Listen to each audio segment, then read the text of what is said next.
Eğer bir barış süreci olacaksa, çeşitli deneyimlerin de bize gösterdiği gibi artık Önder Apo'nun o esaret şartları, o tecrit şartlarının kırılması gerekiyor. Ne olması lazım?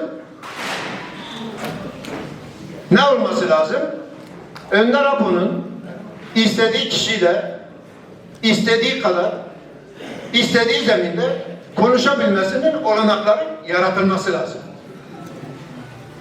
Bu nerede olabilir? Adada olabilir. Şurada olabilir, burada olabilir. Çok önemli değil. Yani bir yerde olabilir. Geçici bir süre olabilir. Önderlik istediği kişilerle görüşebilme imkanına kavuşabilir. Ve bu gocunmaya gerek yok. Barış kötü bir şey değil. Barış kötü bir şey değil. Hayırlı bir iş yapılıyorsa bunu gizleyip saklamaya da gerek yok. Kamuoyu istenirse hazırlanır. Kamuoyunda devletin, mekanizmaların, basını vesaire isterse bunu etkili bir şekilde bir ay, fazla değil, bir ay etkili bir şekilde barış amaçlı kullansınlar. Kesinlikle Türkiye toplumu buna hazır olur.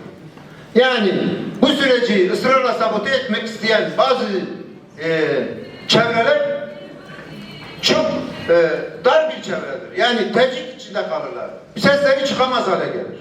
İstenirse bu yapılabilir. Peki buna dair güçlü bir emare var mı? Biz olmasını istiyoruz. Biz artık yılbaşına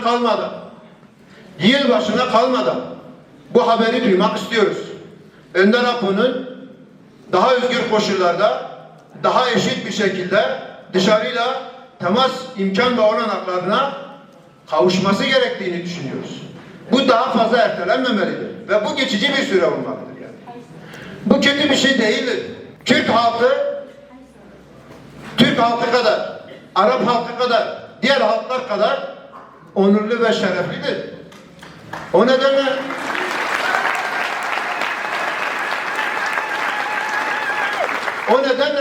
eğer yeni bir sayfa açılacaksa, yeni bir barış iklimi oluşturulacaksa, tarihsel Türk ve Kürt birliği yeniden sağlanacak ve o çerçevede Orta Doğu'ya yeni bir pencere açılacaksa, Kürtlerin vazgeçemeyeceği bazı temel değerler var. Kürt'ü mezardan çıkaran, Kürt'ü kendinden utanmış Kürt'ü kendisiyle gurur duyabilen bir hale getiren, büyük emek, bedel veren, kendisine dair hiçbir şey istemiyor.